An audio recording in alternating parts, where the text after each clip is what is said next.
Assalamualaikum dear students, I am Sir Fiaz and today we are going to solve question number 4. Let h is equal to 5, 6, 7, 8, 9 and g is equal to 5, 7, 9 और 11. हमें दो set बच्चों given है, एक h set given है और एक g set given है. Right the following relation. हमने रिलेशन फाइंड करना है from h to g, h to d relation find करना है इन द टेबुलर फॉर्म में लिखने हैं. ठीक है, अब जो कंडीशन कही है उसके मुताबिक हमने रिलेशन लिखने हैं. Is equal to, is less than, is greater than. ठीक है, ये इन सारों के मुताबिक हमने रिलेशन फाइंड करने हैं बच्चों. ठीक है, ये बहुत ही इंपॉर्टेंट क्वेश्चन है, इसके ऊपर आप स्टार लगा लें. तो चलते हैं सॉल्यूशन की तरफ. हमें h सेट गिवन है और एक g सेट गिवन है बच्चों. ठीक है, सॉल्यूशन. सच h के एलिमेंट हैं 5, 6, 7, 8 और 9 और सेट g के एलिमेंट हैं 5, 7, 9 और 11. सबसे पहले बच्चों हमने इनको मल्टीप्लाई करना है, कार्टेशियन प्रोडक्ट निकालना है h इंटू जी. h मल्टीप्लाई जी, कार्टेशियन प्रोडक्ट हम निकाल लेते हैं. h की वैल्यू है ना 5, 6, 7, 8, 9 मल्टीप्लाई 5, 7, 9 और 11.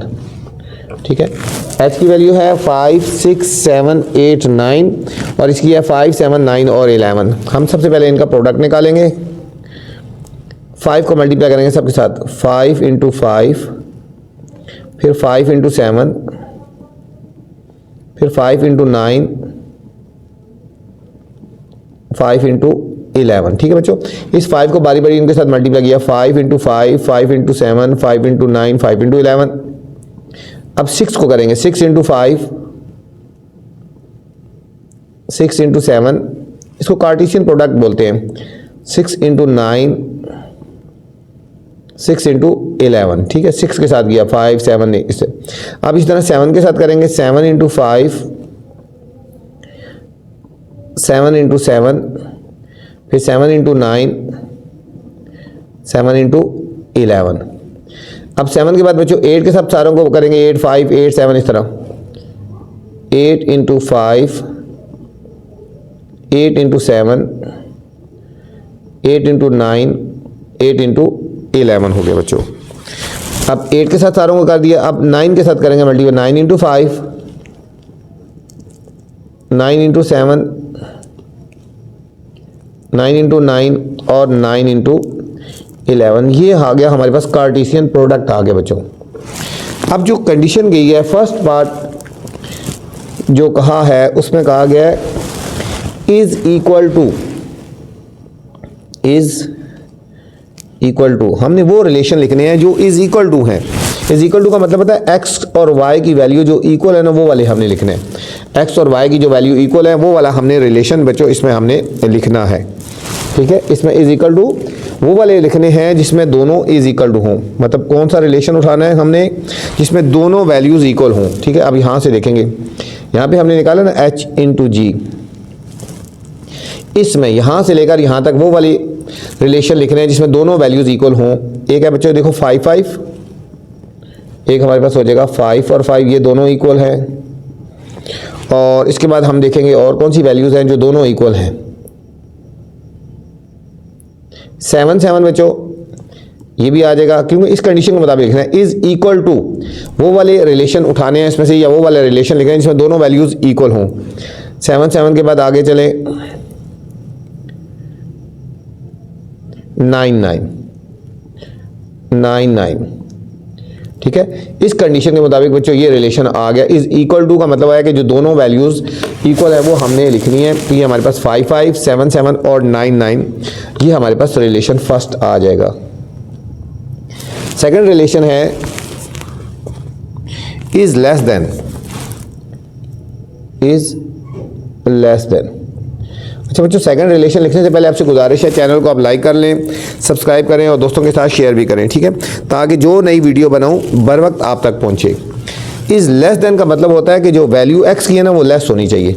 इसका मतलब क्या होता है, value of x is less then y, मतलब x की वैल्यू जो है ना, इस लेस देन का मतलब कि जो पहले वाली वैल्यू x की वैल्यू जो है वो y से लेस हो, मतलब हमारे पास जो फर्स्ट वाली वैल्यू हो ना वो y से लेस हो। देखो ये वैल्यू जो होती है ना, ये कार्टेशियन प्रोडक्ट में पहली वैल्यू x की होती है, दूसरी y की होती है। इसमें वो वाले पेयर उठाने हैं जिसमें पहली वाली वैल्यू लेस है। देखो ये इक्वल है ना, ये वाली लेस है, ठीक है। 5 और 7, ये x लेस हो गया ना, तो ये एक पेयर ये आएगा 5 और 7, 5 और 7, ये रिलेशन लेना है हमने, ठीक है। वो रिलेशन लेना है जिसमें इज लेस देन, मतलब पहली वैल्यू x की वैल्यू लेस देन होनी। 5 और 7 हो गया ना, इसके बाद 5 और 9 भी लेस है, 5 और 11 भी लेस है, 5 और 9, देखो पहली वाली वैल्यू स्मॉलर है ना, फिर 5 और 11, 5 और 7, 5 9 5 11, अब ये ग्रेटर है, फिर हमारे पास हो जाएगा 6 और 7 हो जाएगी। हमने ऊपर वाले कार्टेशियन प्रोडक्ट से ही हमने लेनी है, ठीक है।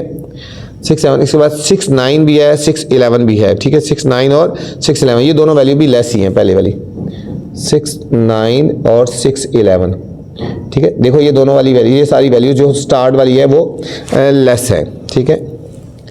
अब ये ग्रेटर है, 7 5 7 ग्रेटर है, 7 7 इक्वल है 7 9, ये हो जाएगी 7 9 और 7 11, फिर हमारे पास होगा 7 9 और 7 11, इसके बाद 8 ये ग्रेटर हो गई, 8 7 ये भी ग्रेटर है, 8 9 हो गया, 8 11 हो गया, ठीक है। देखो 8 9 पहले वाली स्मॉलर है, 8 और 11 ये, ठीक है। 8 9 हो गया, 8 11, फिर ये भी ग्रेटर है, 9 7 ग्रेटर है, 9 9 ग्रेटर है, 9 और 11 ये पहले वाली वैल्यू ग्रेटर है फर्स्ट वाली। ये हमारे पास बच्चों रिलेशन आ गया जिसमें इज लेस देन, कि स्टार्ट वाली वैल्यू जो है वो लेस होनी चाहिए, x की वैल्यू जो लेस होनी चाहिए, इसके मुताबिक हमने ये रिलेशन लिख लिया बच्चों। थर्ड पार्ट है is greater then, is greater then, is greater then इसका मतलब है कि वैल्यू ऑफ x जो है वो y से ग्रेटर होनी चाहिए, ठीक है। ये आपको समझाने के लिए लिख रहा हूं, value of x is greater then y, ये आपको समझाने के लिए लिखा है कि स्टार्ट में जो वैल्यू आ रही है वो ग्रेटर होनी चाहिए, फर्स्ट वाली वैल्यू x की यहाँ पे वो वाली लेनी है जो ग्रेटर हो, ठीक है ना। यहाँ पे वो वाली वैल्यू लेनी है जो ग्रेटर होनी चाहिए। अब देखो इसी रिलेशन में से लिखना है, ये इक्वल है, ये स्मॉलर है, स्मॉलर है, स्मॉलर है। अब देखो 6 और 5 में 6 ग्रेटर है ना, तो ये आएगा 6 5 आ जाएगा और 6 7 आ जाएगा, ठीक है। 6 5 और सॉरी 6 5 आ जाएगा, ये ग्रेटर, ये स्मॉलर है, 6 5 फर्स्ट वाली वैल्यू ग्रेटर है, 6 और 5 ये ग्रेटर है ना, ये स्मॉलर है जो ग्रेटर वैल्यू है, ठीक है। फिर फर्स्ट वाली वैल्यू ग्रेटर जो होनी चाहिए, फिर बच्चों 7 5 हो गया, ये 7 और 5 फर्स्ट वाली ग्रेटर हो गई। 7 5 के बाद ये इक्वल है, ये स्मॉलर है, ये स्मॉलर है, ठीक है। ये 8 5 हो जाएगी, 8 5 और 8 7 ये दोनों ग्रेटर है, 8 5 और फिर 8 और 7 हो गया, ये भी स्मॉलर है, स्मॉलर है, ठीक है। ये ग्रेटर है 9 5 और 9 7 ये दोनों ग्रेटर है फर्स्ट वाली वैल्यू, 9 5 और 9 7 बच्चों, ठीक है। बस ये वाली देखो इसमें हमने लिखनी थी is greater then. Is greater then का मतलब है कि जो स्टार्ट वाली वैल्यू x की वैल्यू है, ये x की वैल्यू ग्रेटर होगी। देखो ये ग्रेटर है इससे, ये ग्रेटर है इससे, ये ग्रेटर है इससे, ठीक है। ये हमारे पास थर्ड पार्ट था। फोर्थ पार्ट है, फोर्थ में कह रहे हैं बच्चों is 1 less than, is 1 less than. इसका मतलब क्या है इज 1 लेस देन, यहां पे लिखेंगे वैल्यू ऑफ x जो है 1 लेस हो, 1 लेस देन y, कि x की वैल्यू जो है y से 1 लेस हो। इसमें रिलेशन वो लेना है कि जिसमें x की वैल्यू y से 1 लेस हो। देखो यहाँ पे हमने जो कुछ भी लेना है ना बच्चों, जो कुछ भी देखना है, रिलेशन जो भी निकालने हैं हमने यहाँ से निकालना है, इसके अंदर से, यहाँ से लेकर यहाँ तक जो कुछ भी देखना है बच्चों, यहाँ से लेकर यहाँ तक इसके अंदर से रिलेशन लिखने हैं, ठीक है। 1 लेस देन, ठीक है। पहली वाली वैल्यू ठीक है, 1 लेस होनी चाहिए, x की वैल्यू y से 1 लेस हो। अब देखो ये इक्वल है, ठीक है, ये 2 लेस है, ठीक है, 1 लेस होनी चाहिए। अब देखो 6 5 ये नहीं, 6 और 7 ये देखो फर्स्ट वाली वैल्यू सेकंड वाली से 1 लेस है, 1 कम है, 6 और 7 ये वाला पेयर आ जाएगा, 6 और 7 आ गया। और हमने देखना 1 लेस जो हो, ये भी नहीं, ये भी नहीं, ये भी नहीं, 1 लेस नहीं है, 1 लेस नहीं है, ये देखो 1 लेस ये नहीं है, ये देखो 8 और 9 ये 1 लेस है, 8 और 9 1 लेस है, पहले वाली वैल्यू सेकंड से 1 लेस होनी चाहिए, 8 और 9, 8 और 9। ये बच्चों हमारे पास इसका आंसर आ गया, इसका रिलेशन बन गया। फिफ्थ है is 1 greater than, is 1 greater than,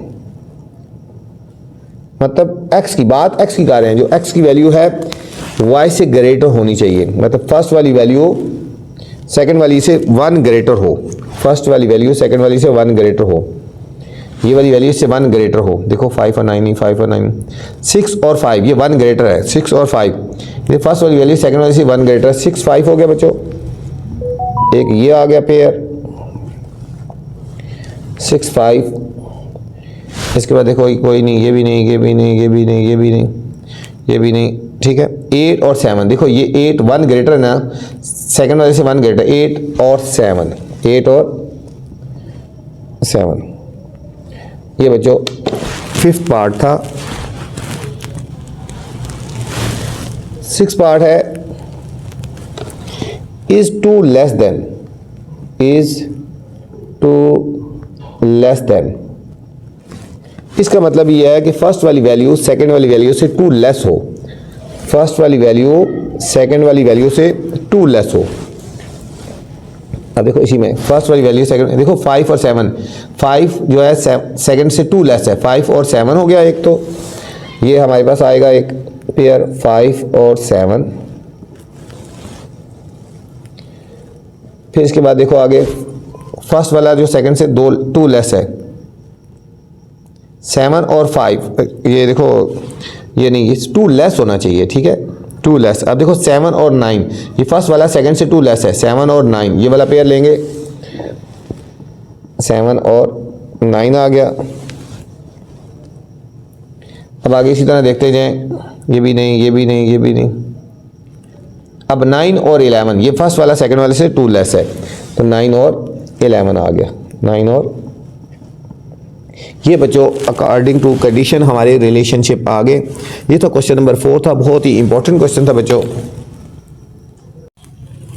question number 5, let c is equal to 2 4 6, d is equal to 4 6 8 9 और 12 and r is equal to x y when x belong to c, y belong to d and x is the factor of y। x जो है बच्चों y का factor है, हमने relation वो लिखना है कि जिसमें x जो है वो y का फैक्टर है, ठीक है। इसको फिर हमने टेबुलर फॉर्म में भी लिखना है, डोमेन और रेंज निकालनी है, r इनवर्स निकालना है और फिर एरो डायग्राम से भी शो करना है। तो चलते हैं सॉल्यूशन की तरफ। सबसे पहले कार्टेशियन प्रोडक्ट हम निकालेंगे ना, हमें c गिवन है 2 4 6, d गिवन है 4 6 8 9 और 12। Cartesian product c multiply d कर लेते हैं पहले, 2 4 6 मल्टीप्लाई 4 6 8 9 और 12, 2 4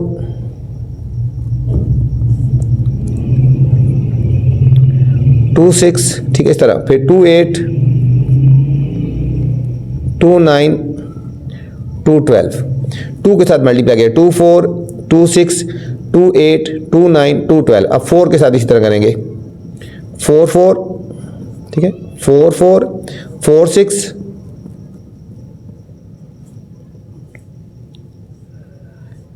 4 8 4 9 और 4 12, ठीक है। 4 के साथ बारी बारी हमने इनको मल्टीप्लाई कर दिया, ठीक है। फिर 6 के साथ 6 4 मल्टीप्लाई नहीं, बस इस तरह लिखते हैं ना पेयर की फॉर्म में, 6 4 6 6 6 8 6 9 एंड 6 12, ये हमारे पास बच्चों आ गया कार्टेशियन प्रोडक्ट। ठीक है, अब जो कुछ भी देखना है हमने यहाँ से लेकर हमने यहाँ तक इसके अंदर से ही देखना है। ठीक है, फर्स्ट जो है उन्होंने कहा है x is a factor of y, x is a factor of y। इसमें हमने r को टेबुलर फॉर्म में लिखना है। क्या लिखना है? राइट r इन टेबुलर फॉर्म, मतलब इस r को हमने टेबुलर फॉर्म में लिखना है। फर्स्ट पार्ट है राइट r इन टेबुलर फॉर्म। ठीक है, हमने रिलेशन कौन सा लिखना है? जिसमें x जो है वो फैक्टर है y का, फर्स्ट वाली वैल्यू सेकंड का फैक्टर है, मतलब फर्स्ट वाली वैल्यू सेकंड पे डिवाइड हो जाए, वो हमारे पास r हो जाएगा यहाँ पे। अब देखो 2 और 4, फर्स्ट वाला इसका फैक्टर है ना, 4 के फैक्टर में 2 आता है, तो हमारे पास एक ये पेयर हो जाएगा 2 और 4। अब देखो 2 और 6, ठीक है, 6 के फैक्टर में 2 आता है ना, ये दूसरे लफ्ज़ 2 6 पे डिवाइड हो जाता है, जो चीज़ डिवाइड होती है उसका फैक्टर होता है। 2 और 6 भी हो गया। 2 और 8, 2 4 आर 8, 8 के फैक्टर में 2 आता है, 2 और 8 हो गया। अब 2 के टेबल में 9 नहीं आ रहा था, इसलिए फैक्टर नहीं होगा। 2 के टेबल में 12 आता है, 2 6 आर 12, तो ये फैक्टर हो गया। जो डिवाइड होता है ना, फर्स्ट वाली वैल्यू जो सेकंड पे डिवाइड हो रहा है वो उसका फैक्टर है। फिर 4 1 आर 4, ये भी फैक्टर हो गया। 4 के टेबल में 6 नहीं आता, 4 1 आर 4 2 आर 8, ये फैक्टर नहीं होगा। 4 1 आर 4 2 आर 8, ये फैक्टर है। फर्स्ट वाली वैल्यू जो सेकंड को डिवाइड कर दे वो उसका फैक्टर है। 4 2 आर 8, ये 9 नहीं होता। 4 3 आर 12, ये हो जाएगा 4 और 12, ये फैक्टर हो गया बच्चों। और 6 और 4 नहीं होता, 6 के टेबल में 4 नहीं आता, 6 आर, ठीक है, 6 और 6 भी हमारे पास फैक्टर हो जाएगा। 6 8 नहीं, 6 9 नहीं, और 6 और 12, 6 और 12 बच्चों, ये हमारे पास फैक्टर हो गए, ये हमारे पास फैक्टर हो गए। इसको हमने टेबुलर फॉर्म में लिख लिया। ठीक है, टेबुलर फॉर्म में लिख लिया।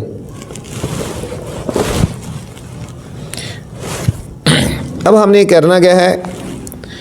अब डोमेन और रेंज हमने फाइंड करना है बच्चों। हम निकालेंगे डोमेन ऑफ आर। इसका डोमेन, जो फर्स्ट वैल्यू होती है वो डोमेन होती है बच्चों, जो इसकी फर्स्ट वैल्यू है। देखो 2 4 और 6, डोमेन क्या आएगी? 2 4 और 6, जो फर्स्ट वाली वैल्यू होती है वो डोमेन होती है। अब रेंज हम निकालेंगे, range of R, range second वाली वैल्यू है बच्चों। देखो 4 6 8 12, ठीक है, रिपीट नहीं करेंगे। 4 6 8 और 12, दोबारा फिर 4 8 आ रहा है, हम उसको दोबारा नहीं लिखेंगे। ये डोमेन हो गया और ये रेंज हो गया बच्चों। ये सेकंड पार्ट आ गया ना, यहाँ हम लिख देते हैं second part, find domain and range. ये हमने सेकंड पार्ट फाइंड करना था। थर्ड पार्ट है बच्चों, इसमें हमने फाइंड करना है find are inverse,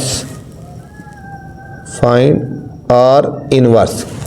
are inverse का मतलब है आर की जो वैल्यू आई है उसको इनवर्स कर दो, रिप्लेस कर दो। ये आर इनवर्स हमारे पास बन जाएगा। ठीक है, आर इनवर्स हमारे पास बन जाएगी। ये जो वैल्यू आई है ना आर की, इसको उल्ट कर दो। 2 और 4 था तो 4 और 2 लिख दो, रिवर्स करके लिख दो 4 और 2। 2 और 6 था तो हम इसको लिखेंगे 6 और 2, उल्टी वैल्यू करके लिख दो। ठीक है, अब 2 और 8 था तो 8 और 2 लिख दो, ये इन्वर्स हो गया ना। 2 और 12 था तो 12 और 2 लिख देंगे। 4 4 था तो हम 4 4 लिखेंगे। 4 8 था तो 8 4 लिख देंगे। 12 4 था, अब 4 12 था तो 12 4 लिख देंगे। 6 6 था तो हम इसको 6 6 ही लिखेंगे। और 6 12 था तो 12 इंटू 6 लिख देंगे बच्चों। ठीक है, ये हमारे पास आ गया आर इनवर्स आ गया बच्चों, ये हमारे पास आर इनवर्स आ गया। नेक्स्ट हमने फाइंड करना है, फोर्थ पार्ट है represent R in arrow diagram. R को हमने एरो डायग्राम में रिप्रेजेंट करना है।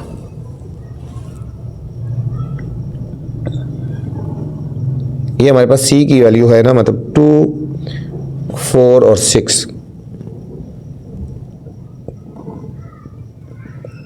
डी की वैल्यू थी हमारे पास 4, 6, 8, 9 और 12।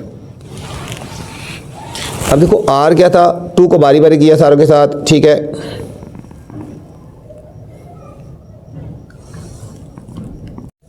अब बच्चों जो आर हमारा आया हुआ है ना, इसको हमने एरो डायग्राम में लिखें। ये आर हमारा, इसको एरो डायग्राम में लिखें। देखो 2 के साथ 4, 2 के साथ 6, 2 के साथ 8। अब 2 को पहले मिला देंगे 4 के साथ, 2 को मिला देंगे 6 के साथ और 2 को मिला देंगे 8 के साथ, ठीक है। ये देखो 2, 4, 2, 6, 2, 8, 2, 4, 2, 6 और 2, 8 हो गया, और 2, 12 भी है, और 2, 12 भी है। ये 2 को 12 के साथ मिला दिया, ठीक है। ये हमारे पास जो आर आया था हम इसको रिप्रेजेंट कर रहे हैं। 2 के साथ हो गया।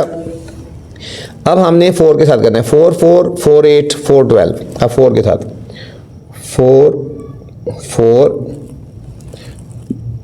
4, 8, 4, 12 बच्चों 4 के साथ हो गया। अब हमने 6 के साथ ज्वाइन करना है। 6 के साथ आएगा 6, 6 और 6, 12। 6 के साथ आएगा 6, 6 और 6, 12, ठीक है। ये जो हमारे पास आर आया था इसको हमने एरो डायग्राम से भी हमने रिप्रेजेंट करना था और ये रिप्रेजेंट कर दिया। ये था student question number 5। Question number 6 है student, let R is equal to 2, 0, 4, 2, 6, 4, 8, 6, 10, 8। Write R in set builder form. इसको हमने सेट बिल्डर फॉर्म में लिखना है। ये टेबुलर फॉर्म में लिखी हुई है, इसको सेट बिल्डर फॉर्म में लिखना है। फाइंड डोमेन एंड रेंज और फिर write R inverse in tabular and set builder form. Represent R और R dash in arrow diagram, ठीक है। ये सारी चीज़ें हमने इसमें फाइंड करनी है बच्चों। सबसे पहले हमें आर गिवन है। फर्स्ट पार्ट हमने जो फाइंड करना है, write R in set builder form. Write R in set builder form, first part. ये जो बच्चों फॉर्म गिवन है ये टेबुलर फॉर्म है। ये क्या है? टेबुलर फॉर्म है। इसको सेट बिल्डर फॉर्म में लिखेंगे तो R is equal to x and y, ये ठीक है। एक्स और वाई, ये एक्स को रिप्रेजेंट कर रहा है, ये वाई को रिप्रेजेंट कर रहा है। व्हेन, अब देखो बच्चों क्या है, 2 और 0 हैं, 4 और 2 हैं, 6 और 4 है, 8 और 6 है, 10 और 8। इन दोनों को सब्ट्रैक्ट करो। 2 में से 0 को सब्ट्रैक्ट करो, क्या आएगा? 2। 4 में से 2 सब्ट्रैक्ट करें, 2। 6 माइनस 4 2, 8 माइनस 6 2, 10 माइनस 8 2। मतलब इन दोनों को सब्ट्रैक्ट करो तो आंसर 2 आ रहा है। मतलब अगर फर्स्ट वाली वैल्यू और सेकंड वाली वैल्यू को सब्ट्रैक्ट करेंगे, x माइनस वाई करेंगे, ये x को रिप्रेजेंट कर रहा है, ये y को रिप्रेजेंट कर रहा है। देखो इस तरह 2 माइनस 0 तो क्या आंसर आएगा? 2। मतलब x माइनस वाई करेंगे तो आंसर 2 आएगा। x minus y is equal to 2। ये हमारे पास जो होगा ये सेट बिल्डर फॉर्म में होगा कि हमने x की वैल्यू और y की वैल्यू को जब सब्ट्रैक्ट करेंगे तो आंसर 2 आएगा। इन दोनों को भी सब्ट्रैक्ट करो, सारों को जिसको मर्जी करोगे तो हमारे पास 2 आएगा। तो ये हमारे पास आ गया set builder form. Second part है find domain and range of R. बच्चों जो आर सेट गिवन है ना, हमें आर सेट ये गिवन है, इसकी हमने डोमेन और रेंज निकालनी है। Domain of R, domain first value होती है, देखो 2, 4, 6, 8 और 10। 2, 4, 6, 8 और 10, ये हमारे पास डोमेन आ गया। अब इस तरह हमने रेंज भी निकालनी है।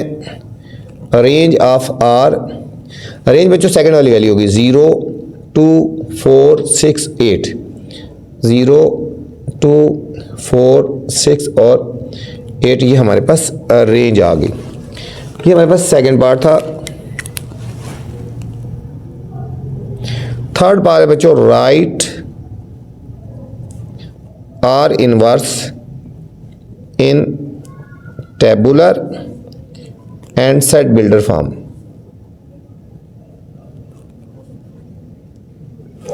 आर इनवर्स को टेबुलर और सेट बिल्डर फॉर्म में लिखना है।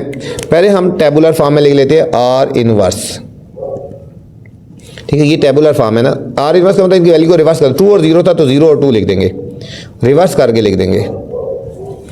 4 और 2 था तो 2 और 4 लिख देंगे, ठीक है। 6 4 था तो 4 6 हो गया, 8 6 था तो 6 8 हो गया, 10 8 था तो 8 और 10 हो गया बच्चों, ये आर इनवर्स हो गया। ये हो गया टेबुलर फॉर्म में। अब सेट बिल्डर फॉर्म में लिखेंगे तो इसी तरह ही होएगा, आर इज इक्वल टू, अब इसमें y पहले आ गया ना, हम लिखेंगे y इंटू एक्स, ये रिवर्स हो जाएगा, ये एक्स वाई था y एक्स हो गया, वैन ये x माइनस वाई था तो इधर लिखेंगे y minus x is equal to 2, ठीक है। ये r इनवर्स जो है ये हम टेबुलर फॉर्म में लिखेंगे, ये टेबुलर फॉर्म में लिखे, सेट बिल्डर फॉर्म में लिखे, इसको भी रिवर्स हो जाएगा, ठीक है।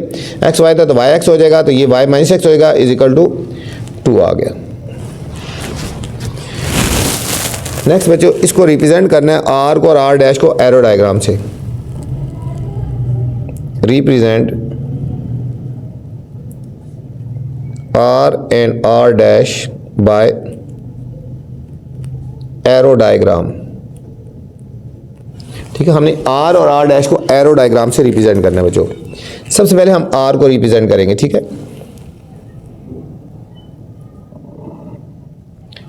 हमारे पास डोमेन क्या था, 2 4 6 8 और 10, और रेंज हमारे पास था बच्चों 0 2 4 6 और 8। अब देखो आर को रिप्रेजेंट करें, आर है 2 0 के साथ 2 और 0, 2 और 0 हो गया, फिर 4 और 2, 4 और 2, ये इस तरह आर को रिवीजन कर रहे हैं ना। 6 4 और 8 6, 6 4 हो गया, 8 6 हो गया, और फिर है 10 और 8, ये हमारे पास आर को रिप्रेजेंट कर दिया, ठीक है, एरो डायग्राम से। अब हम आर इनवर्स को रिप्रेजेंट करेंगे, आर इनवर्स को रिप्रेजेंट करेंगे, ठीक है। अब ये वैल्यू पहले लिख देंगे, 0 2 4 6 8, 0 2 4 6 8 0 2, ठीक है। और ये वाली वैल्यू बाद में लिख देंगे, 2 4 6 8 और 10। अब देखो यहाँ पे क्या है, 0 2 उसी तरह 0 2 के साथ, फिर 2 4 के साथ, 4 6 के साथ, 6 8 के साथ, और 8 10 के साथ, ठीक है। ये हमारे पास हो गया आर और are inverse in arrow diagram में, ठीक है बच्चों। ये था क्वेश्चन नंबर 6। इस वीडियो में मैंने बच्चों क्वेश्चन नंबर 4 से लेकर 6 तक बनाए हैं। इससे स्टार्ट वाले क्वेश्चन देखने हैं या इससे बाद वाले क्वेश्चन देखने हैं तो मेरी नेक्स्ट वीडियोस या इससे पहले वाली वीडियो देख सकते हैं। अब आपसे गुजारिश है बच्चों, वीडियो के बाद कमेंट्स करके लाजमी बताना है मुझे कि मेरी वीडियो आपको कैसी लगी है। वीडियो पूरी देखा करें, वीडियो के अंदर ऐसी चीज़ें बताई जाती हैं जो आज तक किसी टीचर ने आपको नहीं बताई। अपना ख्याल रखना बच्चों, अल्लाह हाफिज़।